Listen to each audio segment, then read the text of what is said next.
El pozo y el péndulo.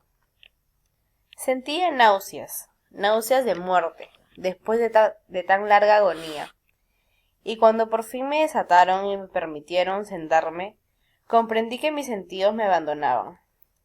La atroz sentencia de muerte, fue el último sonido reconocible que registraron mis oídos. Después del murmullo de las voces de los inquisidores, pareció fundirse en un soñolento zumbido indeterminado, que trajo a mi mente la idea de revolución. Tal vez porque imaginativamente lo confundía con el ronroneo de un ruido de molino.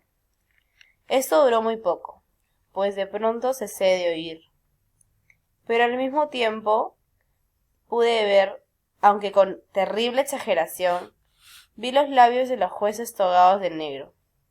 Me parecieron blancos, más blancos que la hoja sobre la cual trazo estas palabras, y finos hasta lo grotesco, finos por la intensidad de su expresión de firmeza, de inmutable resolución, de absoluto desprecio hacia la tortura humana.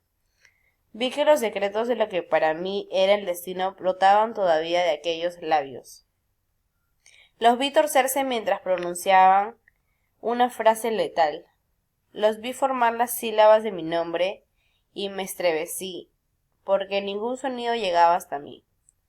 Y en aquellos momentos de horror delirante, vi también oscilar imperceptible y suavemente las negras colgaduras que ocultaban los muros de la estancia.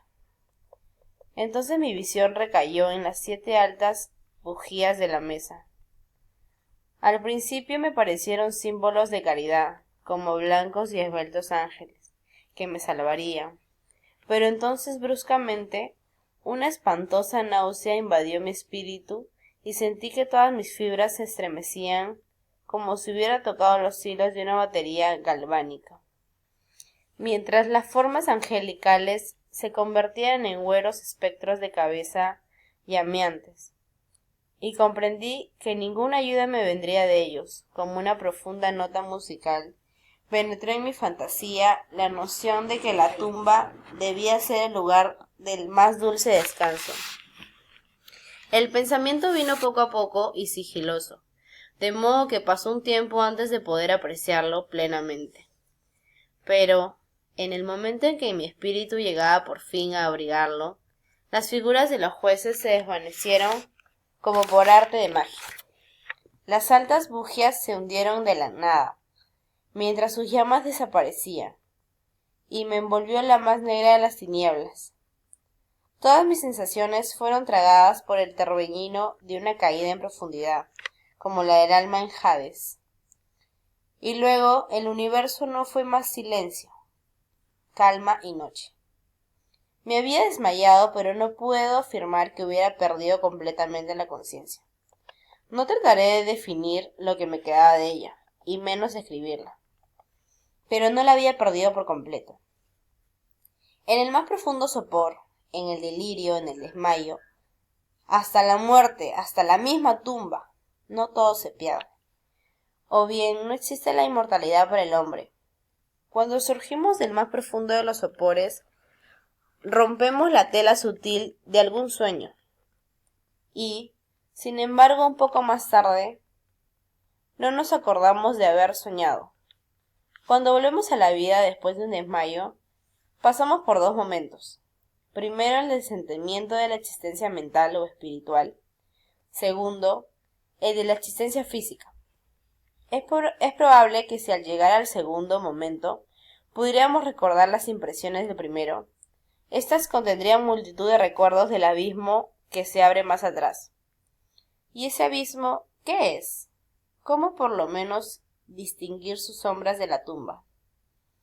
Pero si las impresiones de lo que he llamado el primer momento no pueden ser recordadas por un acto de voluntad, no se presentan inesperadamente después de un largo intervalo, mientras nos maravillamos preguntándonos de dónde proceden. Aquel que nunca se ha desmayado no descubrirá extraños palacios y caras fantásticamente familiares en las brasas del carbón. No contemplará flotando en el aire las melancolías visiones que la mayoría no es capaz de ver. No meditará mientras respira el perfume de una nueva flor. No sentirá exaltarse su mente ante el sentido de una cadencia musical que jamás había llamado antes su atención.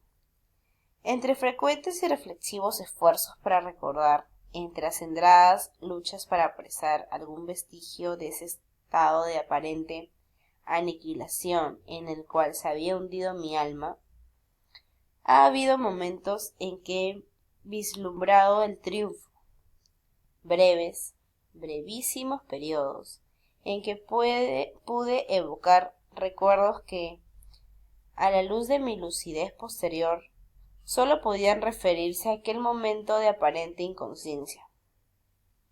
Esas sombras de recuerdos me muestran borrosamente altas siluetas que me alzaron y me llevaron en silencio, descendiendo, siempre descendiendo, hasta que un horrible mareo me oprimió la sola idea de lo interminable de ese descenso. También evocaban el vago horror que sentía mi corazón, precisamente a causa de la monstruosa calma que me invadía. Viene luego una sensación de súbita inmovilidad que invade todas las cosas, como si aquellos que me llevaban hubieran superado en su descenso los límites de lo ilimitado y descansarán de la fatiga de su tarea. Después de esto viene la mente como un desabrimiento y humedad, y luego todo es locura, la locura de un recuerdo que se afana entre cosas prohibidas. Súbitamente el movimiento y el sonido ganaron otra vez mi espíritu. El tumultuoso movimiento de mi corazón, y en mis oídos, el sonido de su latir. Sucedió una pausa, en la que todo era confuso. Otra vez, sonido, movimiento y tacto, una sensación de hormigueo en todo mi cuerpo. Y luego la mera conciencia de existir, sin pensamiento, algo que duró largo tiempo.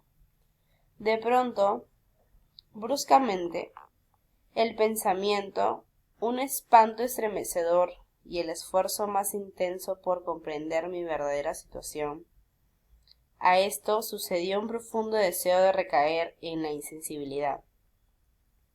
Otra vez un violento revivir del espíritu y un esfuerzo por moverme hasta conseguirlo. Y entonces el recuerdo vivido del proceso, los jueces, las colgaduras negras, la sentencia, la náusea, el desmayo. Y total olvido de lo que siguió, de todos los tiempos posteriores, y un obstinado esfuerzo me han permitido vagamente recordar. Hasta en ese momento no había abierto los ojos. Sentí que yacía de espaldas y que no estaba atado. Alargué la mano que cayó pesadamente sobre algo húmedo y duro. La dejé allí algún tiempo, mientras trataba de imaginarme dónde me hallaba y qué era de mí. Ansiaba abrir los ojos, pero no me atrevía, porque me espantaba esa primera mirada a los objetos que me rodeaban. No es que temiera contemplar cosas horribles, pero me horrorizaba la posibilidad de que no hubiese nada que ver. Por fin, lleno de atroz angustia mi corazón, abrí de golpe los ojos, y mis peores suposiciones se confirmaron. Me rodeaba la tiniebla de una noche eterna. Luché por respirar. Lo intenso de aquella oscuridad parecía oprimirme y sofocarme. La atmósfera era de una intolerable pesadez. Me quedé inmóvil, esforzándome por razonar. Evoqué el proceso de la Inquisición, buscando deducir mi verdadera situación a partir de ese punto. La sentencia había sido pronunciada. Tenía la impresión de que desde entonces había transcurrido largo tiempo, pero ni siquiera por un momento me consideré verdaderamente muerto. Semejante suposición, no obstante lo que leemos en los relatos ficticios, es por completo incompatible con la verdadera existencia. Pero, ¿dónde y en qué situación me encontraba? Sabía que, por lo regular, los condenados morían en un auto de fe, y uno de estos acababa de realizarse la misma noche de mi proceso. Me habrían devuelto a mi calabozo a la espera del próximo sacrificio, que no se cumpliera hasta varios meses más tarde. Al punto vi que era imposible. En aquel momento había una demanda inmediata de víctimas, y además mi calabozo, como todas las celdas de las condenadas en Toledo, tenían piso de piedra y la luz no había sido completamente suprimida. Una horrible idea hizo que la sangre se agolpara a torrentos en mi corazón, y por un breve instante recaí en la insensibilidad. Cuando me repuse, temblando convulsivamente, me levanté y tendí desatinadamente los brazos en todas direcciones. No sentí nada, pero no me atreví a dar un solo paso, por temor de que no me lo impidieran las paredes de una tumba.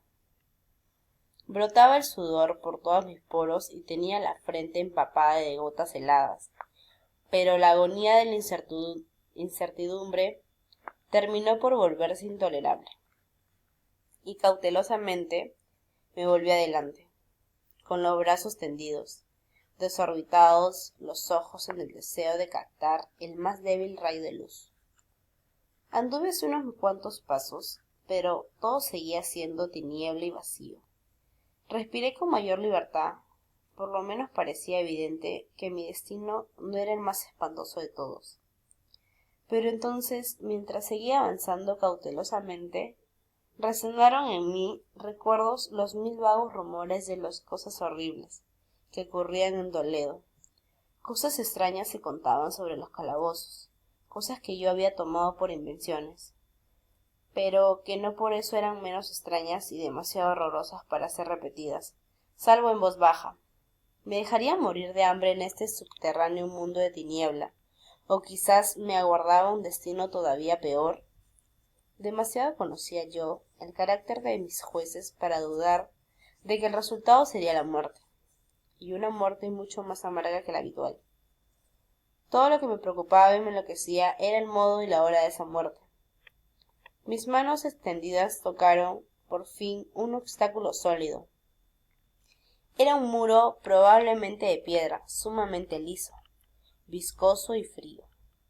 Me puse a seguirlo, avanzando con toda la desconfianza que antiguos relatos me habían inspirado. Pero esto no me daba oportunidad de asegurarme de las dimensiones del calabozo, ya que daría toda la vuelta y retornaría al lugar de partida sin advertirlo. Hasta tal punto era uniforme y lisa la pared. Busqué, pues, el cuchillo que llevaba conmigo cuando me condujeron a las cámaras inquisitoriales. Había desaparecido, y en lugar de mis ropas tenía puesto un sayo de burda estameña. Había pensado hundir la hoja en alguna juntura de la mampostería, a fin de identificar mi punto de partida. Pero de todos modos, la dificultad carecía de importancia, aunque en el desorden de mi mente me pareció insuperable el primer momento. Arranqué un pedazo del ruedo del sayo y lo puse bien extendido y en ángulo recto con respecto al muro. Luego de tentar toda la vuelta de mi celda, no me dejaría encontrar el jirón al completar el circuito. Tal vez es lo que por lo menos pensé, pues no había contado con el tamaño del calabozo y con mi debilidad. El suelo era húmedo y resbaladizo. Avancé, titubeando, un trecho, pero luego trastabillé y caí.